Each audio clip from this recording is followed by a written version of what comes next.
Good evening, ladies and gentlemen. I hope you can hear me. Welcome to the Martin School.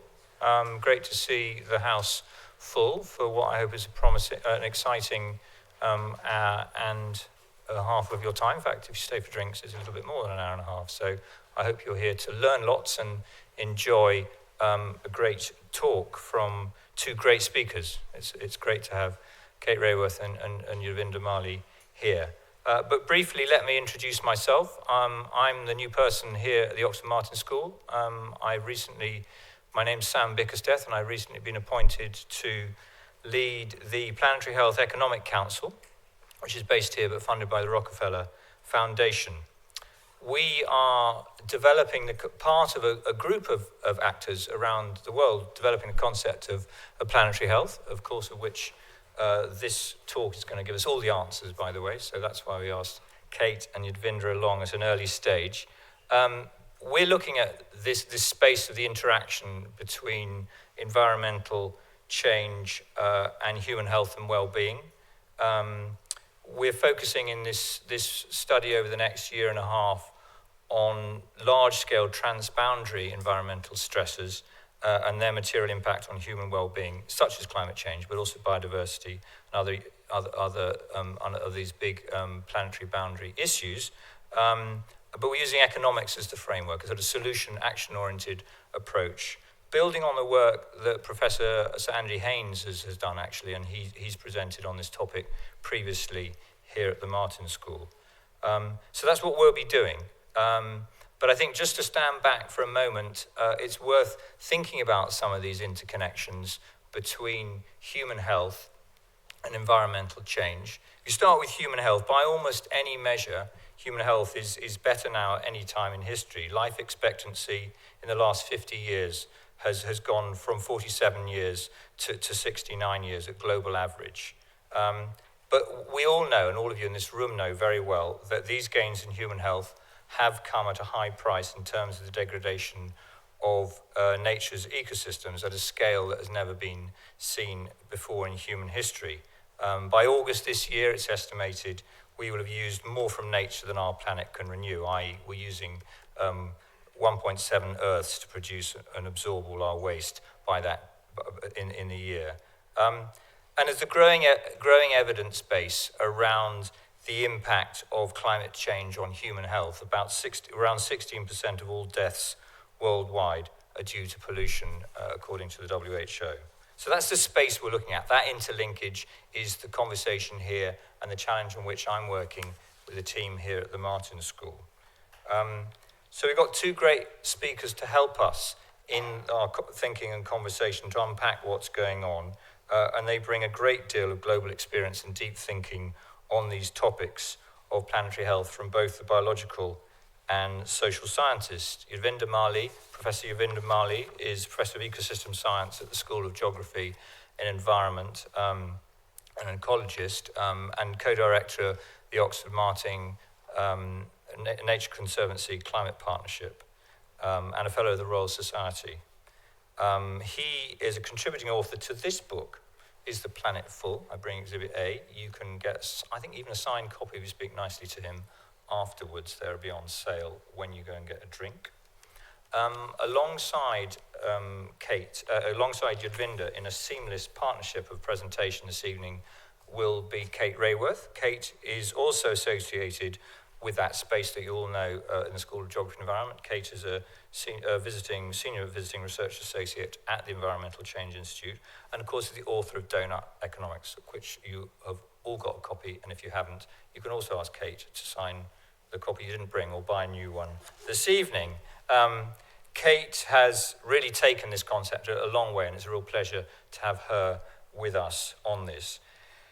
Kate and Yadvinder found themselves on a snowy mountainside in Switzerland, Davos, at the World Economic Forum together, just this January, I believe it was. And they've both spoken to a number of very important, influential audiences on these topics over the last few years. But nothing is as important, as influential as you lot this evening. So they're going to share their thoughts with you, and we'll have hopefully about half an hour for questions and some answers at the end, so please do participate in that. And then you're all invited to a drinks reception and book sale, as I mentioned, in the room, the cafe just next door. So please do stay for that and interact with our speakers. The only logistical thing I should point out is this is live streamed, this presentation, and so we need to use the microphones, particularly when it gets to question and answers, so for those who weren't able to get in can hear everything at home. And if you like tweeting, there are two Twitter handles to use. There's Ox Martin Talks and Planetary Health, so please tweet away during and after the presentation. Thank you very much. I will hand over to Kate and Yadvinder, who have a double act to perform in front of us. Thank you very much.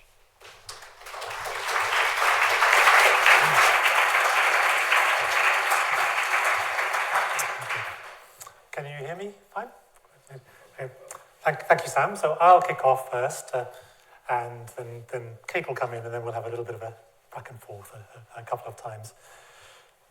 So I'd like to kick off with this image of the Earth taken from the Apollo moonshots in the late 60s, early 70s.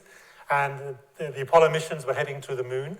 But another critical side effect of that was the first time that astronauts were getting far enough away from near-Earth orbit to look back at the Earth and see the Earth as a finite whole in the distance. And this image became iconic in the 1970s. And we knew for a long time, cerebrally before that the Earth was a finite place. But I would suggest that this image had a huge role in the cognitive shift, that it became something we didn't have to think about. It's something we knew intuitively just by seeing this image, that we lived on a finite planet. And the 70s was the burgeoning of the environmental movement and many factors that have had legacies over the decades. And certainly I think this image played an important role in shaping our view of the planet that we live on. In the last decade, a similar image is beginning to play a very similar role.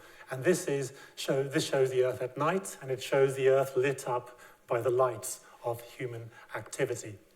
It used to be said with the earlier image that it was a bit of a myth that the only thing you could see from space that was an artifact was the Great Wall of China. You could see a lot more, and you couldn't see the Great Wall of China normally. But certainly what this image conveys is that from space now you can see human activity everywhere and abundant everywhere and spreading across the planet. And I think this image is also being part of this great cognitive shift that we're seeing now. That previously we saw that the Earth was finite and small, and now this image is telling us that humanity is large and a large presence on the surface of the Earth. I think this is fundamentally the great environmental challenge of our time. How do we reconcile being large on a finite planet? And this is the topic that we're going to address in this talk in part. There's also a word, I think, that is capturing this zeitgeist, that is increasingly used in academic circles and beyond academic circles as a cultural phenomenon. And this is this word Anthropocene, which is sort of a geological term that says that we've shifted to a phase of Earth history where humanity is now so prevalent that it's altering the basic functioning and the biogeochemical cycles and climate of the Earth system.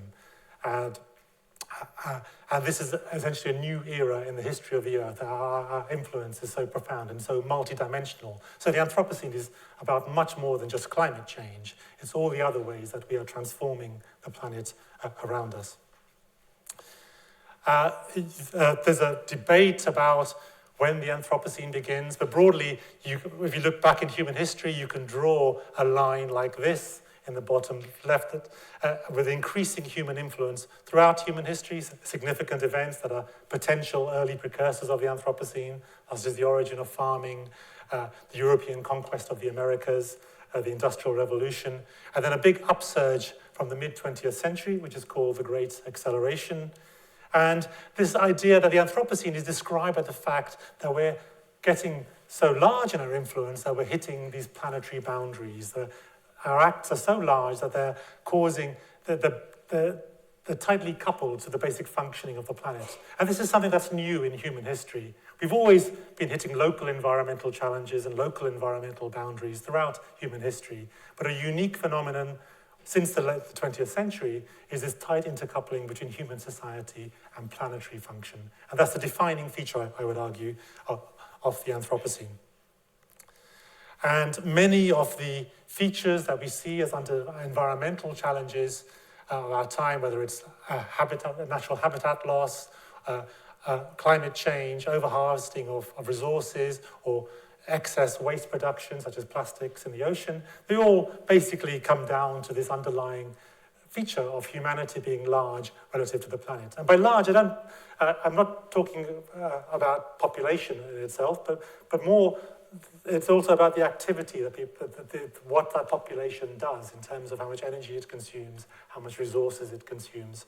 So it isn't just about the number of people, it's what the people are doing. And as Sam mentioned, there are two sides to this tale, as well as this tale of environmental stress. It's also undeniable that human welfare in many aspects has improved substantially over the last decades and over the last centuries through the spread of electrification, through the spread of infrastructure such as health and education. And just a few days ago, India was reporting that every village in India has been electrified to some extent. And you see metrics such as deaths per 100,000 young children plummeting over the last century and a half. You see the total population living in extreme poverty in absolute numbers halving over recent decades. But although that still leaves a very large number of people still living in absolute poverty. So one of the challenges we face is how do you reconcile these outer limits of these planetary environmental boundaries that we're hitting with this still a need to bring a lot of people out of impoverishment and inadequate access to fundamental rights and resources. And this, I think, is what we're talking about today, and I think it's overall the key challenge that we face. And so returning again to this work and this framework of change, how do we, one thing that I'll talk about first before we move on to Kate is how do we quantify this blue line? What does this blue line represent? What entity is it that we can measure or describe that has gone from almost negligible 10,000 years ago to almost planetary at this time? And there have been a number of attempts at describing the way that we're reaching boundaries. One that's had a lot of traction over the last decade is this idea of planetary boundaries, where you can look at a range of parameters, whether it's climate change, biosphere integrity, or nitrogen and phosphorus cycles, or stratospheric ozone depletion, and you can measure this outer ring here is the boundary, and you can measure how current human activity is either within the ring of that boundary, or in some cases, such as biosphere integrity or biogeochemical cycles, may already have reached that boundary. So that's one way of framing it. What I'm going to explore for the next few minutes is another way of framing it, another way of describing that blue line that creeps up over human history. And this is through the concept of energy.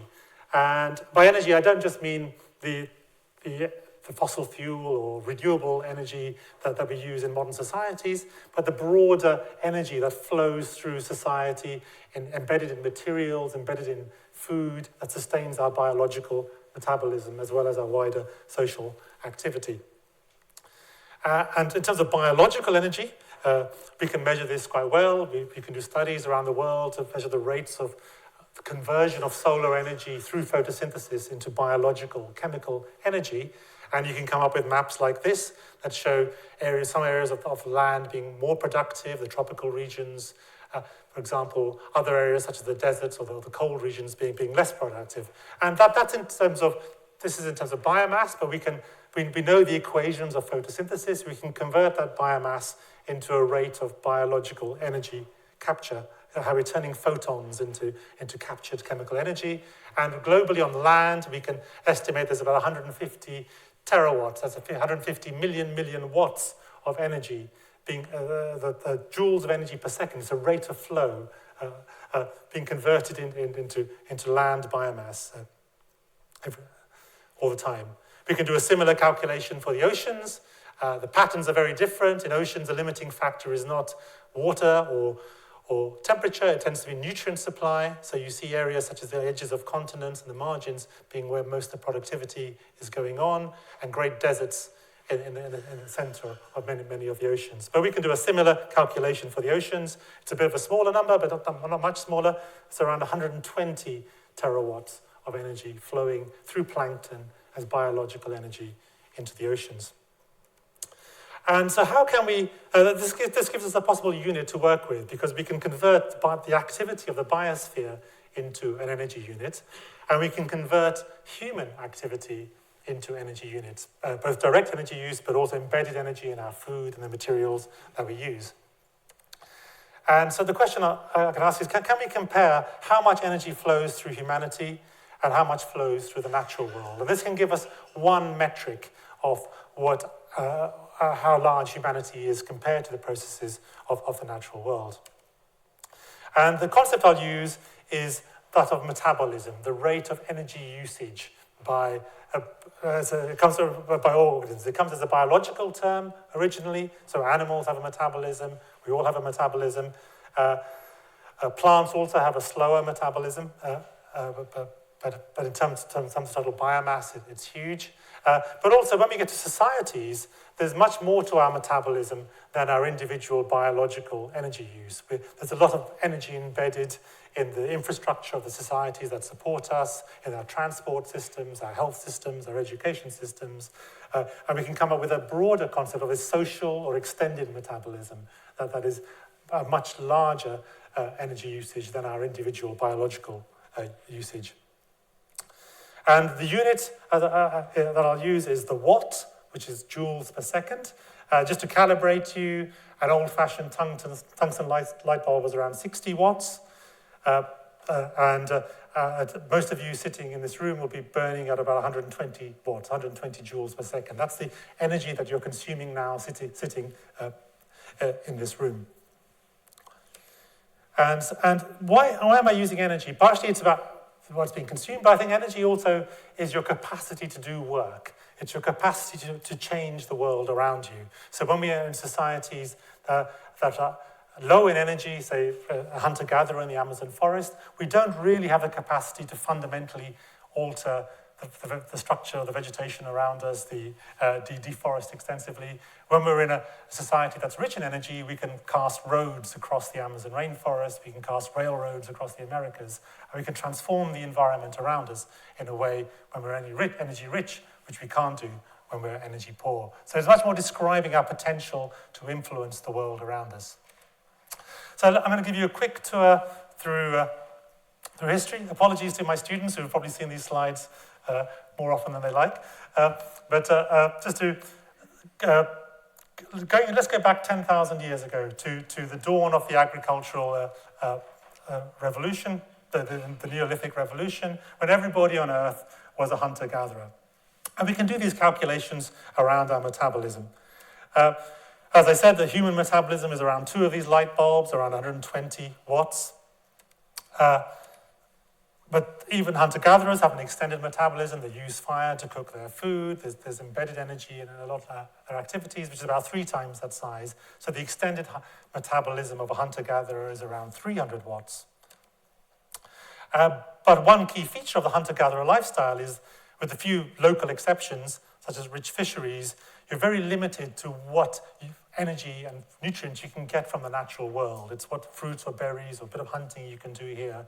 The energy supply, the flow of resources in the natural world is quite limiting. That limits your population density quite substantially. What's the carrying capacity based on this lifestyle? And typically it's around 0.1 person per square kilometer. So very low population densities. So if we multiply those 2 numbers together, we can calculate a metabolism per unit area. How much energy per area of land is being used by a hunter-gatherer society? And it's about 30 watts per square kilometer, multiplying those 2 numbers together. So it's like a low energy light bulb per square kilometer of land. And if we compare that to the amount of energy flowing through the biological system, so we can look at a tropical savanna where our ancestors originated in East Africa, and the biological metabolism of a tropical savanna, we can calculate, is around 30 megawatts per square kilometer. So the energy of the early human societies relative to the biological energy is tiny. It's 0.0001%. And it doesn't mean humans weren't altering that environment. They were using fire. They were probably hunting out or cause the decline of some species. But overall, our ability to transform that environment is quite small, because the energy in the environment is much larger than the energy we have available to transform that environment. So all this began to change around 10,000 years ago with the Neolithic Revolution and the start of agriculture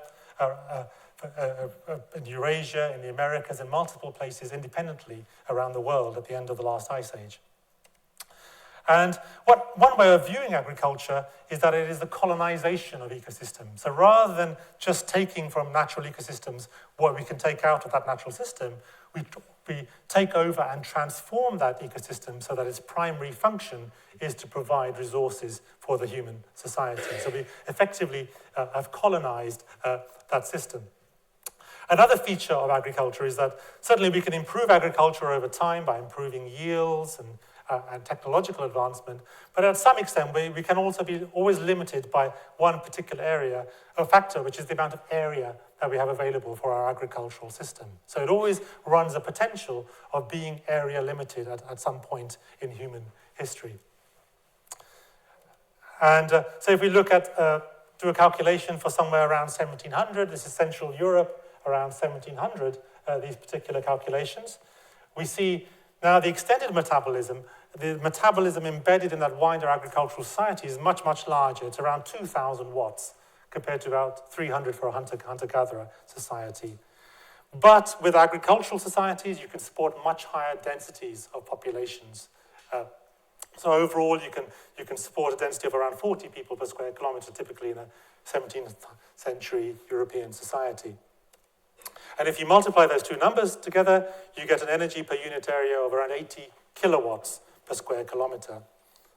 So if you compare that with the metabolism, the energy flowing through, say, a temperate forest that would have been the natural ecosystem before the agricultural society, it's around 5% of the natural ecosystem metabolism. So it's beginning to become significant. It's a number that's measurable compared to what's going on in that wider ecosystem, and we're starting to see consequences and impacts of human society on the broader landscape and the broader ecosystem.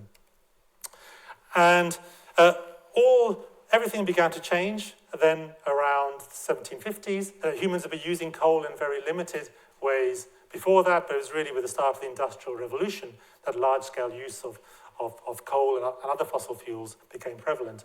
And one way of viewing coal is that it suddenly gave us access. Prior to fossil fuels, we were entirely reliant on the energy provided by the biosphere now, in this moment in time. So we were harvesting energy, harvesting food resources from the biosphere as it is now.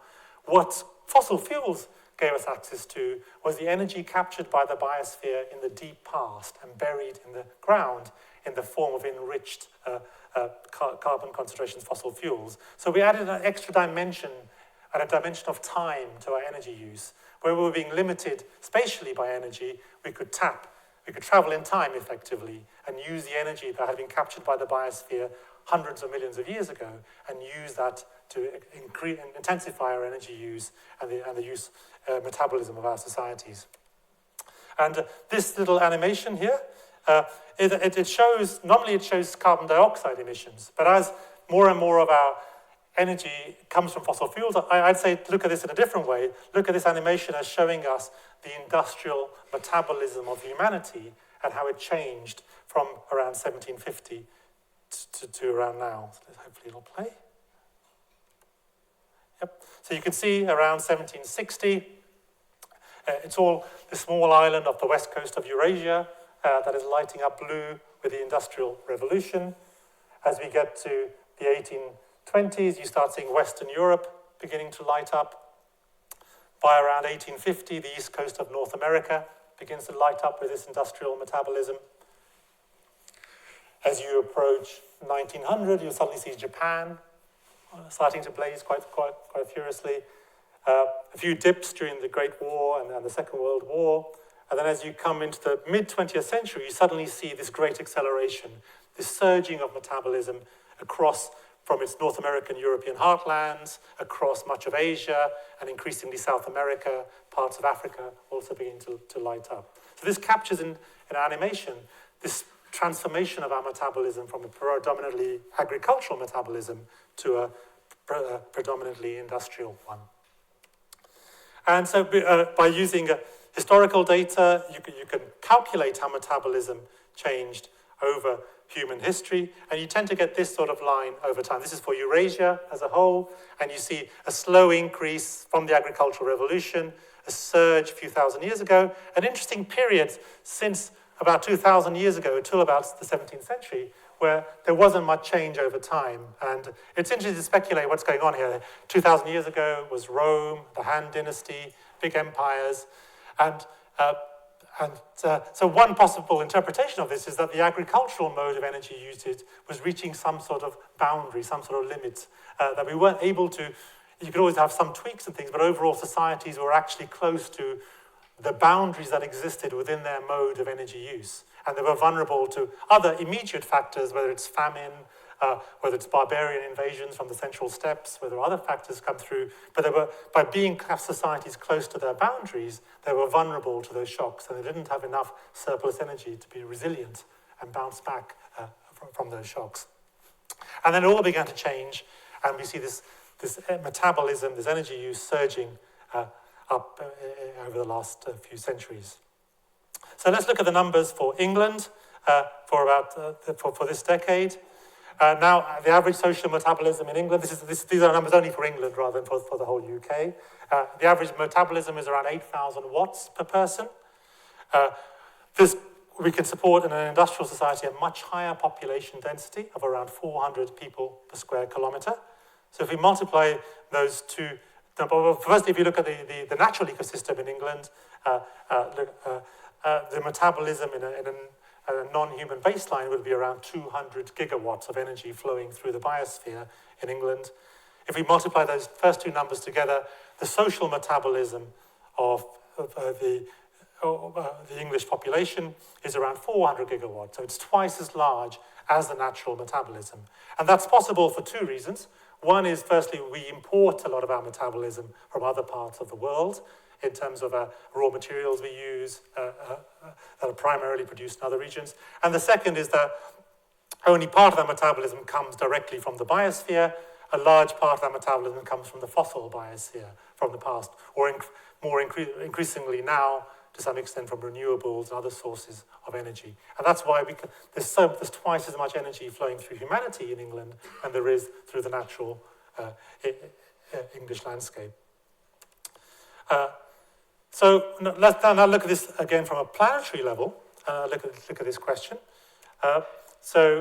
As I said, we'll just consider the land biosphere for now, because most of our effects are, in terms of, are still on land, despite resource depletion in the ocean and other important effects in the ocean. So the biosphere of the metabolism of the land is 150 terawatts. If we calculate an estimated global human population, 12,000 years ago, and energy usage, the total metabolism of humanity was around 0.002% of the biosphere. So that little red dot there is an exaggeration. I just did something that you could actually see. But imagine a minuscule point there that represents total human metabolism compared to the planet, that's the planetary metabolism, which is the size of the planet. If we go to about 1700, over 12,000 years of agricultural advance, we see that the metabolism has approached around 2% of the metabolism of the biosphere. So at a planetary scale, it's significant, but it's still relatively modest compared to natural processes. If we go to 2010, a modern industrial society is in many parts of the world, not everywhere. We're seeing the modern human metabolism is now approaching 17% of the biosphere. So now we're seeing this, we have this discrete circle. Actually, it's much more like a 1,000-tentacled octopus with all humanity entangled into many aspects of biosphere function and changing and interacting with all those aspects. And so as we look to the forward, if you project to 2050 under an average UNDP projection, we're approaching 32% of biosphere metabolism. And if we go for a global China, so everybody on the planet has the same standard of living as the average Chinese citizen now, and most people in this room have a higher metabolism than an average Chinese person. We are at 40% of biosphere. And if you go to a global US, where everybody has the same metabolism as the average US citizen now, there's more energy flowing through humanity than an entire planet. And at the level of England, we managed to get around these limitations by importing metabolism from other parts. But once you get to a planet, there's a finite boundary around the entire thing. So something has to give prior to hitting this level, a long way prior to hitting this level. So why does the size of this human metabolism matter? There are many ways that we could trace all our environmental problems to this size. One is what this metabolism consumes. So you can see this multi-tentacled creature around the planet. The size of our consumption is manifest in many aspects, such as resource depletion, so things such as overfishing of the oceans, overharvesting of other aspects of the natural biosphere. Another aspect is what this metabolism puts back into it. The larger it gets, the smaller the ring around that has to provide all the supporting functions to absorb and buffer the effects of this large metabolism. And so as this gets larger and larger, things that are insignificant when the metabolism is small become hugely important. So we have the excess CO2 from our metabolism causing climate change, dominating climate change, and ocean acidification.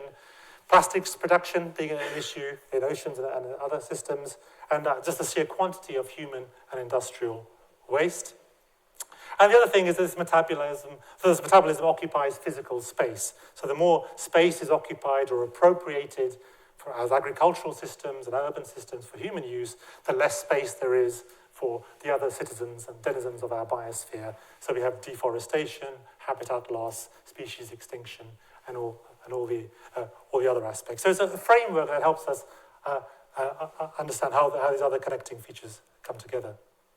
So what do we do about it? Well, there are two ways of thinking about this metabolism. One we need to tackle clearly is address the issue of the size of this metabolism, which is what we could call the quantity of this metabolism.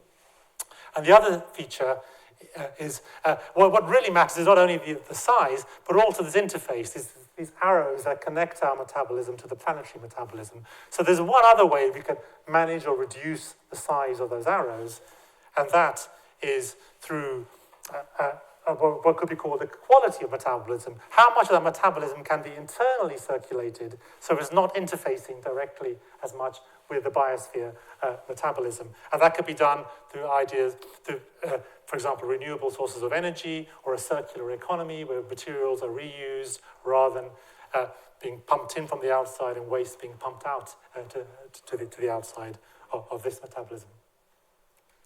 And so I'll finish on this figure, and which shows this line over time.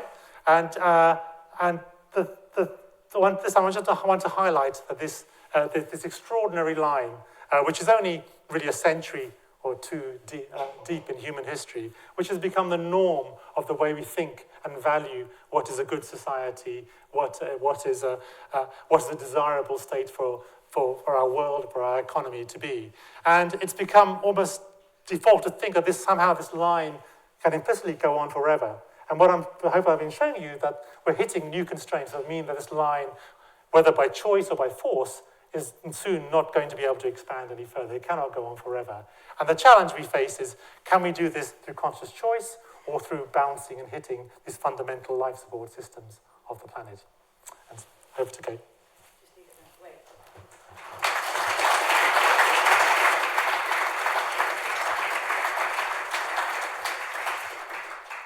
So I'm delighted to pick up here on this extraordinary line, as Yadvinder says, that's just in the last century and that has come to seem so normal when we hear it reported. I think we have just lived through a century in which we're told growth is good and this is good. But any biologist, ecologist, natural scientist will tell you lines like this don't end well. unless you, as Yadvinder said, consciously make a shift away from where this is heading. So I want to talk about what it looks like to consciously shift away from where this has been heading to a very different conception of well-being. And I think we are at a really critical time for reframing our fundamental idea of what human prosperity is, reframing how we depict that, not ever-rising lines of growth is good, reframing the fundamentals of economics that students are taught in universities like this one and universities worldwide, and also reframing the metrics by which we measure progress and well-being. So let me start with a very fundamental reframing, and I want to come away from the big graphs and go into storytelling, because that's the basic way we understand. And I believe the human story of well-being and prosperity can be told so simply that I've got it in my hands right here. So on the one hand, our well-being depends upon this little bean. This is just one little bean. Food and healthcare and education and water and housing, those basic subsistence needs that we know each person depends upon to thrive and be healthy and well-fed. Our human rights have been enshrined around these basic needs for over 70 years. And this is the story that ever-rising line of metabolism has been feeding. But there's another side to human well-being, and it's this little blue marble. It is the very same blue marble that Yadvinder showed right at the beginning of the talk of what astronauts saw when they looked back from the spaceship and looked at the blue marble that is planet Earth for the first time. This little blue marble of a stable climate, a protective ozone layer, and fertile soils and healthy oceans. And I think at the simplest level, we need to reconceptualize human well-being as depending on both of these together. And it's their deep interdependence that is so interesting. Because if we want food for all for 10 billion to come, we need a stable climate and fertile soils and sufficient rainfall. If we want fish in the sea, we need healthy oceans. If we want to be safe in the sun, we need livable temperatures and a protective ozone layer. There is a deep interdependence of this bean and marble, which has been missing in the way that we have conceptualized and talked about human progress, especially in economics. So what would it look like to draw that? So this is where the donut comes in. Let me start, since we're here to talk about planetary health, let me start with a health warning. Don't eat too many donuts, they're not good for you. I'm going to introduce you to the only one that actually might turn out to be any good for us. And it's a conceptual framework that I say is like a compass for 21st century progress. So if you imagine humanity's use of resources radiating out from the middle in the way that Yadvinder has been talking about, that growing metabolism, then the hole in the middle is the place where resource use falls short on people's needs. It's a place where people are left without the needs, their resources met for their health or education or food, water, housing, energy. And I've crowdsourced these 12 dimensions from the Sustainable Development Goals. So every government in the world has already agreed that every person alive has a claim to a sufficient resources to meet their needs for all of these. So we want nobody left in the hole in the middle of that donut, but everybody over the social foundation meeting their needs so they can have a life of dignity and opportunity. Everybody into that green ring itself. And it's a big but, we cannot overshoot the outer ring, the ecological ceiling, because there our collective use of resources puts so much pressure on this delicately balanced, living, unique planet that we begin to kick it out of balance. And we cause climate breakdown, acidify the oceans, a hole in the ozone layer, catastrophic levels of biodiversity breakdown. And these are the 9 planetary boundaries that Yadvinder referred to earlier, first drawn up by Earth system scientists in 2009. They believe these are the 9 critical life-supporting systems that have kept Earth in the delicate balance that's so benevolent to humanity that we know as the Holocene, our home sweet home for the last 11,000 years. I'm very glad that this diagram was published in the Lancet Planetary Health Journal, because I believe that the concept of planetary health is precisely the kind of shift we need now, and I hope that the donut, for all its unhealthy connotations, actually helps articulate the fundamentals of planetary health. We've lived through a century in which we've been told that growth is good. And I believe this century we're going to come to realize that health is good. And health, as we know in our own bodies, lies in balance. enough calories or water or exercise or oxygen, but not too much. Health lies in that state of balance.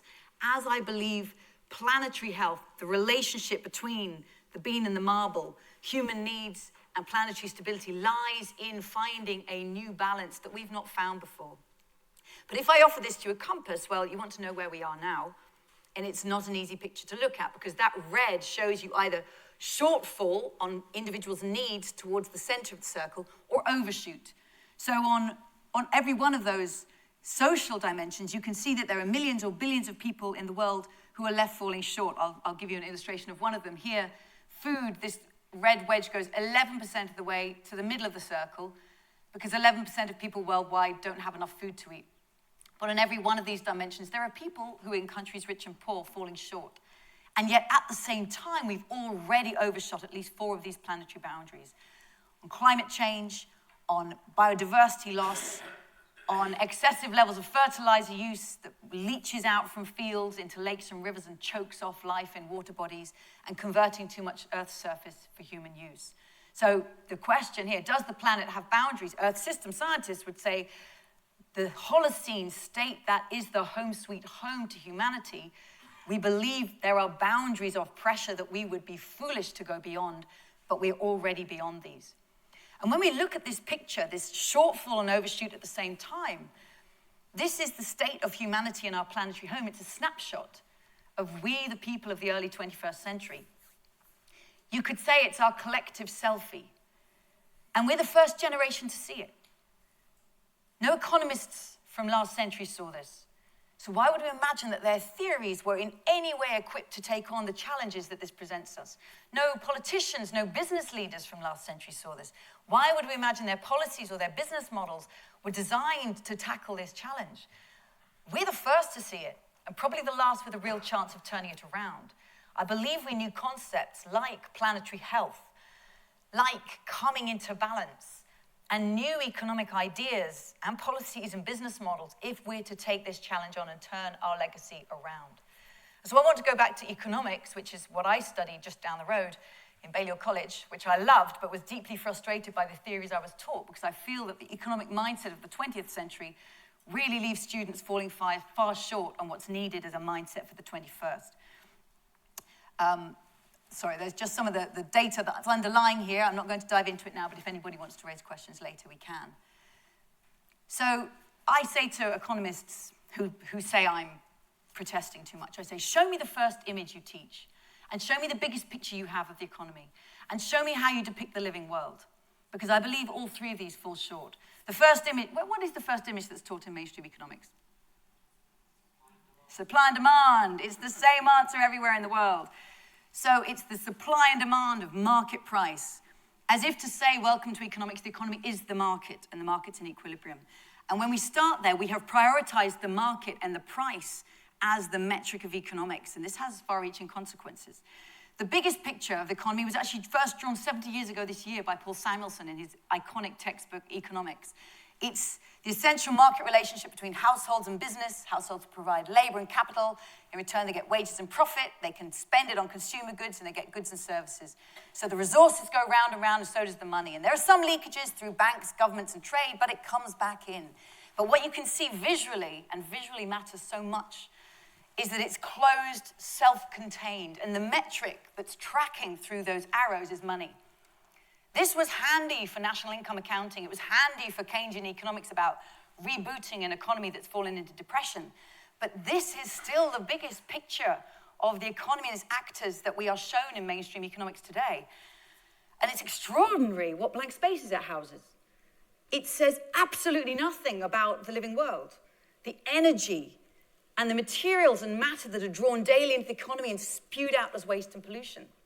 It's also silent on the unpaid caring work of parents that makes labor ready for work every day. And it's silent on the commons. But it's the energy and the living world that's missing here today that's so relevant to what we're talking about. So then I'd say, well, show me then how in economics you depict the living world.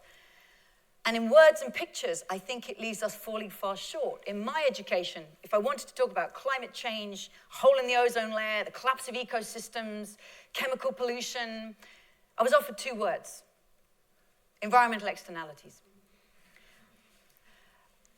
In the world of George Lakoff, who's a cognitive linguist who writes about framing, alarm bells should be going off if we're talking about the breakdown of the living earth on which all of our lives depend as an externality. There's a problem right there with the theory. Its models are too small to take account of all that matters. And then how it shows up is this is a supply and demand curve with a difference between a private cost and a social cost of, let's say this is the cost of producing cars. The private cost and then the social cost is higher because there's a pollution. So the living world in mainstream economics shows up as this gap between two lines. And I honestly invite anybody who says that's not a fair representation, there is a better representation of the living world in mainstream economics because I haven't yet seen it. If we are in the 21st century with all that we know, talking of the living planet as an externality and depicting it as a gap between two lines, this is not going to go well. And I believe we fundamentally need to reframe our economic mindset if we're going to do justice to the challenge that Yadvinder has just set out. So I start economics with this picture. I call it the embedded economy diagram.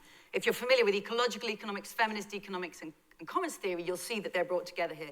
We've got the economy embedded in society and dependent upon its social, cultural institutions, embedded in the living world, drawing in materials and matter, spewing out waste and pollution, bathed in a river of solar energy.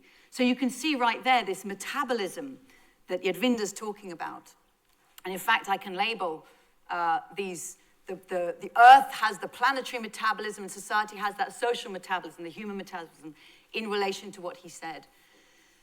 But also the economy is made up not just of the market and the state and there's financial flows. This is the place where the metric is GDP here in the middle. It's also made up of the household, unpaid caring work, and the commons, value co-created by communities, may well not show up in monetary accounts at all. And so if we wanted to talk about the metrics by which to turn this concept into something quantitative, money has been used here, and this is really what's reflected in the circular flow diagram I showed earlier. But this is energy. And I think we are going to witness a shift from the 20th century, which focused economic thinking around money. It was the century in which the national income account was created, it was invented, we became obsessed with money, obsessed with GDP growth as the metric of progress. I think the 21st century, actually, we're going to see a lot better measurements of our well-being through the lens of energy and through other natural resource accounting. So I'm really excited by this shift of this kind of metabolic accounting that Yadvinder's doing. I'm going to hand back to him here to think about different levels at which we could measure this. And I'm not going away, so don't clap. Just a couple of slides. So, as Kate has showed, there are overlaps in these ways of thinking about how do we frame human metabolism within the planetary metabolism. And we've both shown ways of framing the big picture, the broader question. But Kate and I, as I mentioned, we were in Davos early in January. Kate was running around busily berating Nobel Prize-winning economists and leaders and anybody else she could find. But we managed to find an evening in a bar, and we managed to think through what's the next step. How can we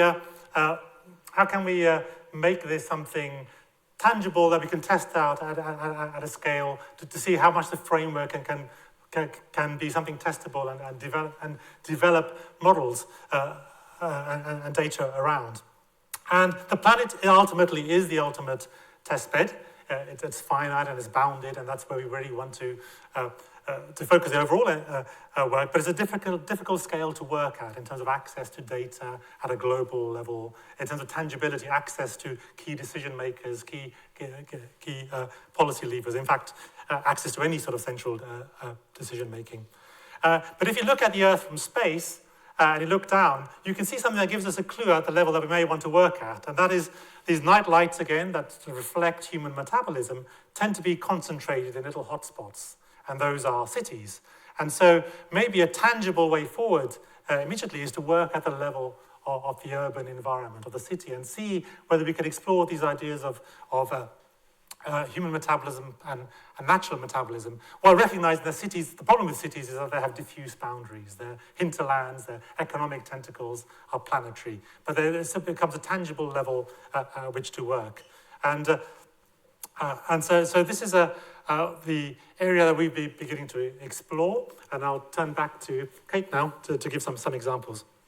So I've been fascinated since I first published the Doughnut diagram in 2012 to see who picks it up and how they try to use it and make it relevant and specific to their place. So a recent website that was created by researchers at the University of Leeds, Dan O'Neill and Julia Steinberger, who've done some fantastic work in the area of natural resource accounting, is they took the donut concept and scaled it down to the national level, and they created 150 national donuts. So the idea here, the way they've drawn it, is that filling it in with blue is good. So if you've got the center basically filled in blue, you're doing well. Let me be clear though, that's a very low global social threshold. So high-income countries really should have that thing filled in. But you don't want to go over the green ring. Now that's the UK here. You can see that it's almost filled in, a little bit of inequality remaining, but already overshooting many of those planetary boundaries. Same story for Australia. At the other end, you've got a country like Sri Lanka, hasn't overshot any boundaries, but still far from meeting many of its people's most fundamental needs. Somewhere in the middle, you've got Costa Rica, China, which already experienced, China is a bit like the global donut diagram I have, shortfall and overshoot at the same time. And if you want to know which country in the world is closest to meeting the social foundation within planetary boundaries, no one's there. But in terms of the calculations, the team said Vietnam were closest to doing that. I'm not at all surprised that no country's there, because no country's ever tried to do this. No country's imagined human prosperity in this way of meeting the needs of all within the means of the planet. That's why thinking in terms of human health, planetary health, is a new concept. It's a new direction for policy, and I very much hope it will gain traction, and that we in the future will be holding our governments to account on dashboard graphics like this, not talking about is GDP 0.3 or 0.5 or 1.2%, but are we moving in the right direction of eliminating human deprivation while reducing ecological degradation? So at the national level, there's a really interesting new database available, and I encourage you to go to that website. It's very interactive and interesting what they've done. I've been fascinated by how communities have tried to use it at the local town or city level. 2002 in Kokstad, which is the fastest growing town in KwaZulu-Natal, a team there were trying to reimagine the future of the town. It was sprawling without a really clear plan, and they imagined a thriving, prosperous, regenerative place. And they took the donut concept and scaled it down to make it relevant to themselves, bringing ecological indicators that were relevant to their place, bringing social indicators, and they brought in the youth of the town.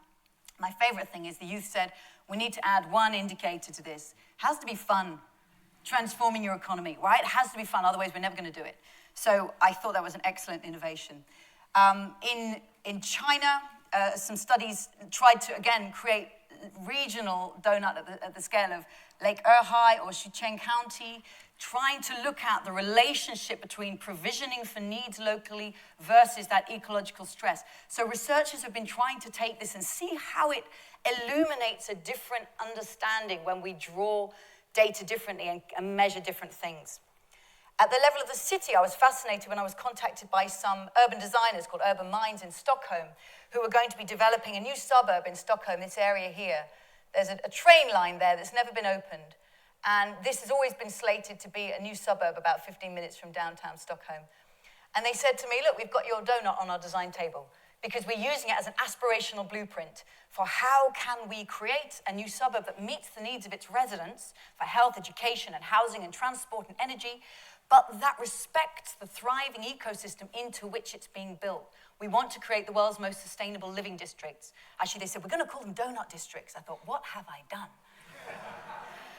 But lastly, late last year, I was sent this photo on Twitter from a workshop happening in Berlin.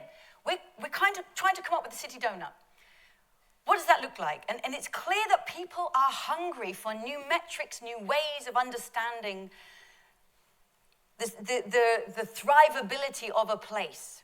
And this is what Yadvinder and I really got chatting over in Davos. So I'll hand back to him to talk about one way that this could actually be made real through the concept of metabolism. Okay, so Kate's given some fascinating examples there of using this donut framework to try and understand how communities and towns can transform themselves. So one thing we're interested in is trying to transform that into this metabolic concept. Can we describe not just the quantity and metabolism of particular towns, but also the quality of that metabolism? And so these two concepts that I introduced at the planetary level, can we transform them to an urban level? And we have a student actually working on this for Oxford, which may not strike you as full of the inner ring of deprivation, but there are issues of inequality in Oxford that certainly we can address with this framework. And it's because it's so accessible, it's somewhere that we can start over the next few months. And so Frederick's out there somewhere. This is your job to deliver on this, no pressure. But we're certainly looking to go beyond this and to get other cities from around the world with contrasting challenges and levels of data and try and push this further. But just to capture this idea, in Oxford there have been some attempts to try and quantify the material flow through Oxford and the footprints of, these are initial estimates from this Material Oxford project, where the biomass usage for an average person in Oxford is around 7 tonnes per person. The amount of construction materials is around 14.5 tonnes per person per year. Fossil fuels around 6.5 tonnes. Metal ores around 2.8 tonnes. So you can convert those all into energetic units and come up with a metabolism for Oxford. But the key challenge is not just simply to describe the quantity of that metabolism, but to try and describe the quality of that metabolism, and then look at what agents could be shifted to improve that quality. So quantity is the through flow, the overall metabolic through flow, and the quality is what fraction of the total usage of metabolism is circular as opposed to through flow.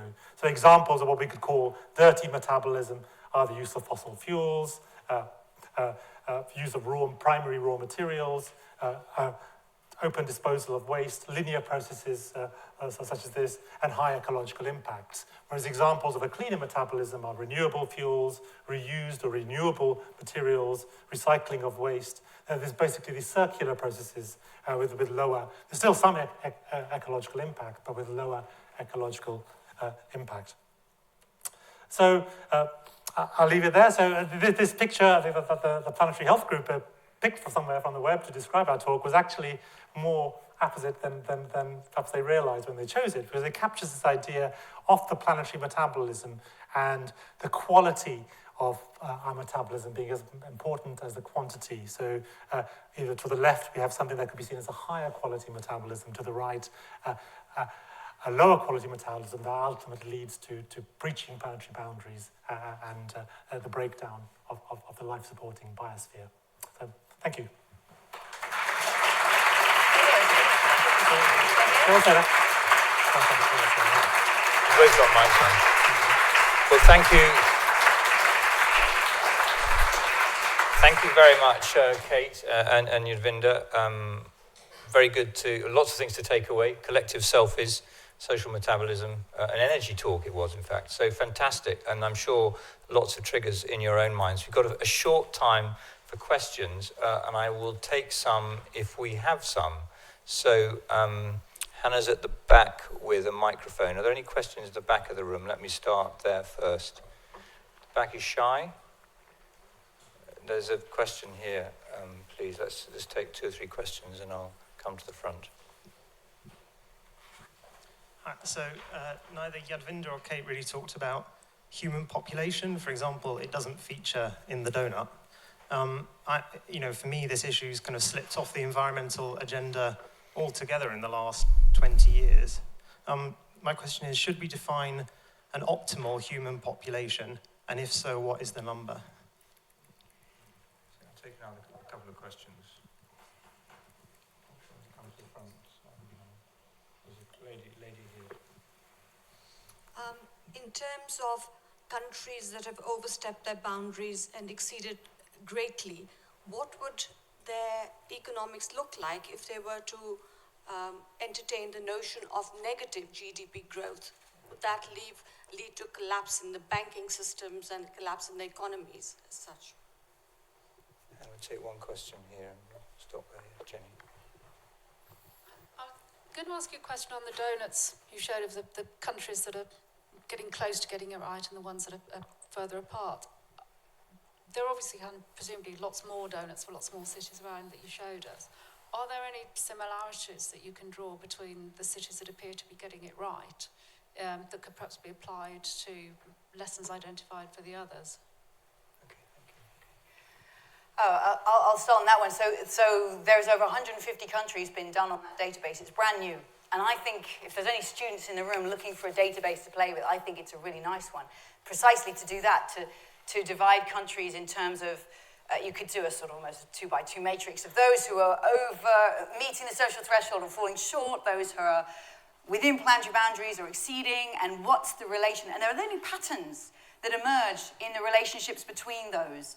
To me, this is exactly the beginning of an investigation of a different kind of metric that asks different questions. At the moment, the World Bank used to just list countries in terms of GDP growth, and if you want to be a member of the G20, you actually have to plead in terms of the size of your GDP. The Netherlands is saying, we think we should be a member of the G20. We're the 17th largest economy in the world, still purely in GDP terms. This completely transforms who would be seen to be succeeding and thriving. So I think that's exactly the kind of question that it needs to be prompting. Pick up on the negative GDP. Yeah, absolutely. So your question, so if economies stopped growing, isn't that disaster? Isn't that collapse? Absolutely. Because if you have economies that are structurally designed to expect demand and depend upon endless GDP growth, then when it doesn't come, yes, it's a disaster. So the way I say it is we have economies that need to grow, whether or not that makes us thrive. And what we need are economies that make us thrive, whether or not they grow. I believe one of the 21st century challenges is to take the institutional dependence upon unending GDP growth out of the financial system, out of the political system, and out of the social system. It's been designed into the very structures of finance. It's been designed into politics and designed into social norms and consumerism. So this isn't an easy switch overnight. That's why I call the subtitle of my book 21st Century Economist. It's a long shift. But in nature, nothing grows forever, right? That big kick-up curve, things that thrive, that have health, that endure, from our children to the Amazon, things grow, but then they grow up and they mature, and only by maturing can they then thrive. So to me, it's as if within our economies that have been designed ways to grow, we need to find some kind of redesign that allows the inflection point that we can thrive without an ever-growing GDP and without an ever-growing metabolism. Population challenge. Yeah, I'll take the population one. So you're right that the total impact of humans is a product of how many we are and what we do. And the reason why I think we can justify focus on the second part of that, what we do, is by looking at the trajectories of those two lines, our total population and the metabolism per person. And the first one, I think, we have a handle on. The actual trajectories, the demographic transition is much, what's actually happened over the last few decades is far better than the most optimistic scenarios for population that were projected in the 1970s. No one predicted that almost all of Asia would transition from 6 children per person to around 2 now. So there's still certain hotspots, certainly sub-Saharan Africa, parts of Africa, there are issues there to deal with. But if you look at the overall trajectory of population, compared to the overall trajectory of individual metabolism, I know that where I would focus our attention is on the one that we haven't got a handle on, which is the individual metabolic rate. Thank you. There's a question here. Similar.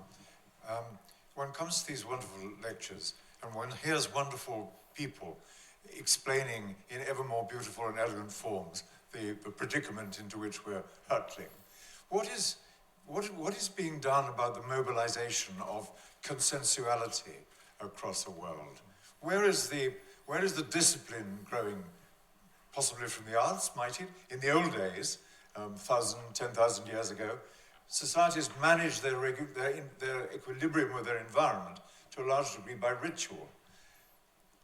What answer do you have to the fact that nobody seems to do more than nod their heads in approval to the very cogent arguments you've made? Thank you. Did you have a question?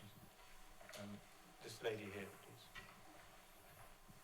Concerning the countries that have overshot their thresholds, how do you suggest that they come back within their thresholds without impacting negatively the ones that are the social necessities, especially considering the countries such as Vietnam and Sri Lanka are considered to be less developed, and so the social aspects of society aren't always met. So there's not always equality or enough education or enough food.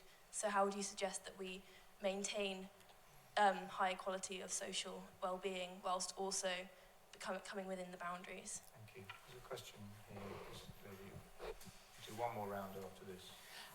Two quick questions. Firstly, have you managed to convince, or could you manage to convince The Economist to take on a new index and it be this planetary boundary model instead of all the charts that they show after, at the end of every issue with all the GDP numbers? Perhaps you could convince them to take this on, because I think it's a very applicable measure that's very relevant.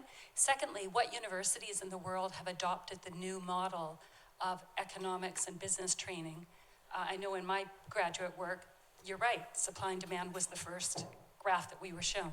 Are there any universities that are very progressive in this and have switched it up and have implemented your model? Maybe I can just add to the first and third question, Kate and Yadvinder. Tell us where the pickup is happening and how it's happening, whether it's donuts or social metabolism. Tell us a little bit where you see glimmers of real transformational engagement in these agendas you're putting out there.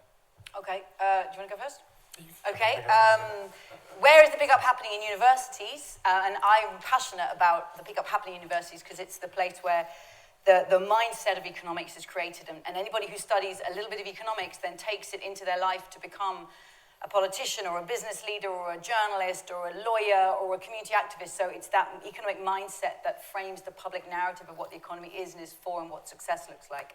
So that's where my attention has been focused. Where is the pickup? It's in departments in universities, it's, you won't be that surprised, it's not so much in economics departments, it's more in sustainability studies, open arms, geography, open arms, business schools. I'm finding a lot of interest from business schools because businesses have their feet in the real world and they feel it if there are floods and droughts and shortages and strikes.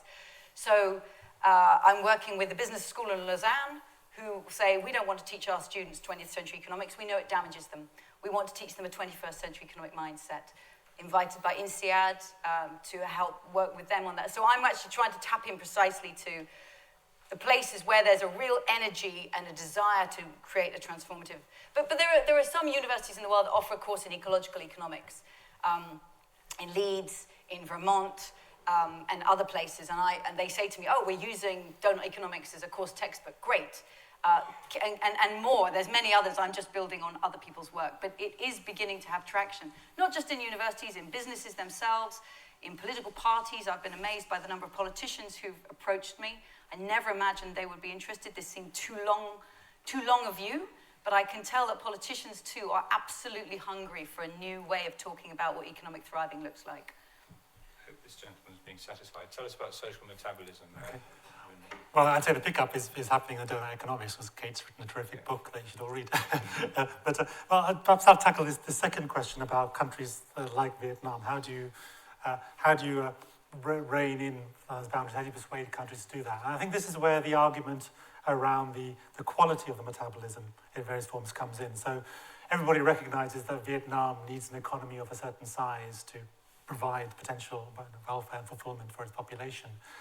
But how much of that has to be done through excess waste production, one-way use of material, and how much can be done through a circular economy, through renewable energy and all these aspects. So there are ways of shifting the basic mode of material use, energy use in society, while maintaining a certain level of metabolic or economic activity. And I think that's where the persuasion needs to come, that this needs to be done for fundamental well-being reasons rather than because some international agreement is telling you to do this.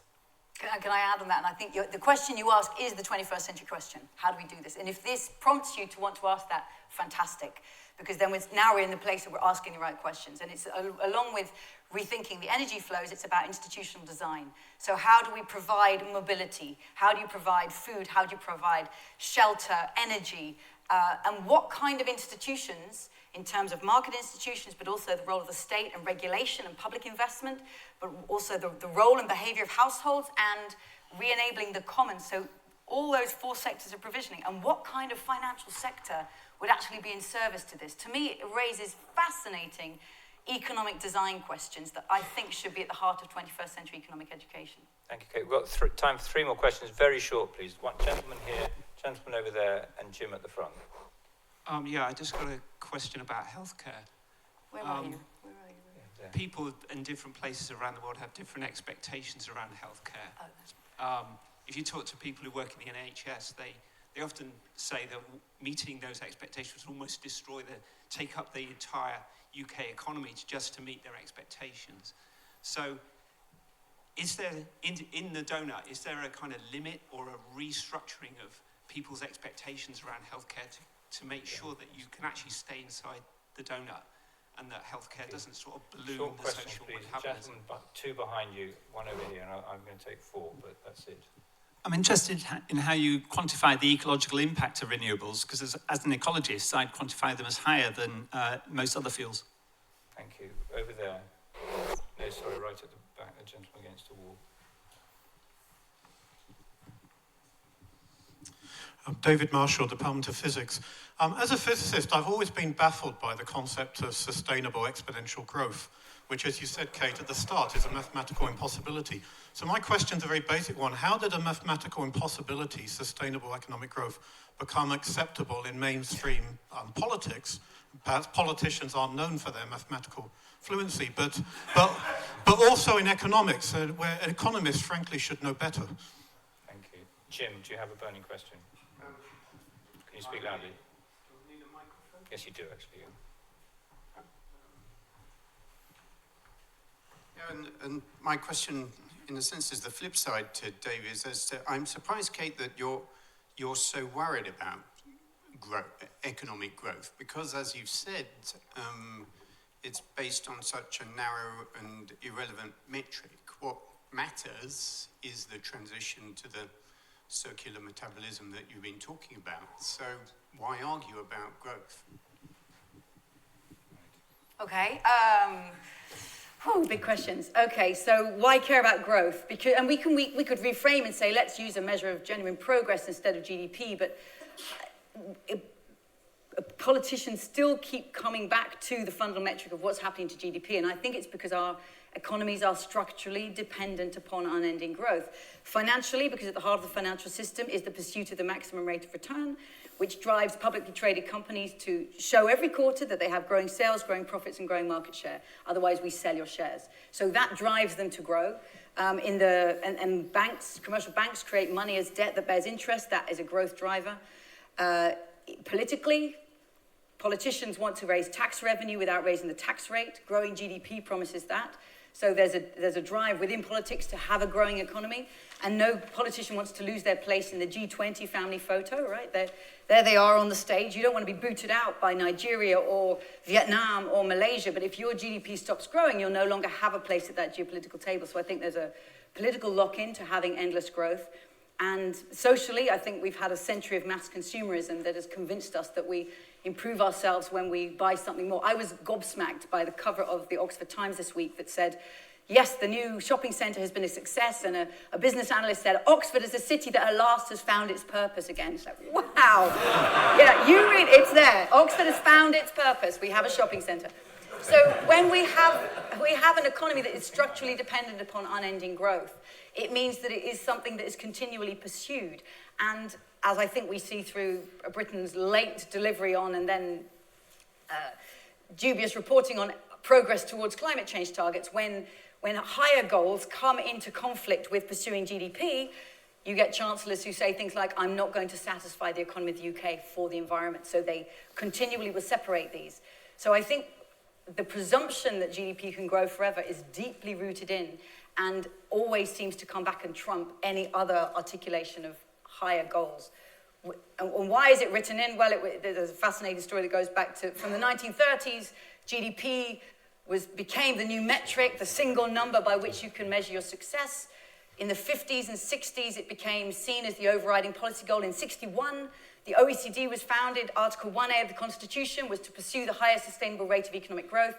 They began to publish tables comparing countries' growth rates. So it's a sort of horse race. It's the US versus the USSR. But fundamentally, the reason why I think it worked so nicely is because fossil fuels meant growth did come. So we've lived through an extraordinarily unusual phase of fossil fuel-led growth, fossil fuels missing from that biggest picture of the economy in mainstream economics, so it's not taken into account that this is why it's come, locked us into a growth mentality. Now we need to give up the fossil fuels. It's a really hard thing to give up the growth that was locked in alongside it. To me, that's where this story has us skewered on a conceptual bifurcation. We need to wrap up. Yadvinder, last. Okay. I'll just take that Clive's point about the ecological impact of renewables. Firstly, I would say I don't consider most forms of biofuel renewable energy. I think it's enough of a strain to get our food system working off the natural biosphere. To try and put our energy system working off the biosphere as well is just foolish. Other types of renewable, wind, waves, potentially even nuclear in some forms you consider, they have specific issues, certainly, but overall, compared to the planetary damage that fossil fuel emissions create, I would consider them relatively renewable sources of energy. So before we thank Kate and Yadvinder, I'd like to remind you that you can fill up the planet by buying a book on Is the Planet Full? And another one called Doughnut Economics next door right now with a glass of wine. So you can do all of that because not all the questions have been answered, and we continue the conversation right next door now. So thank you very much to both of you. My job is to advertise a little bit what's coming up here at the Oxford Martin School. Next week, a new lecture series starts on science and populism from evidence to narrative.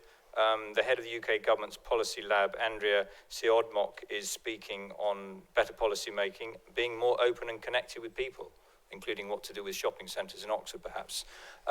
So thank you very much. In the Michaelmas term, next term, we will actually develop a broader series on planetary health, so I hope you will sign up and come back for that. But from my point of view, this has been an amazing start to the conversation on planetary health, and I hope you've all enjoyed it as much as I have. So thank you very much, Kate, and thank you very much, Yadvinder.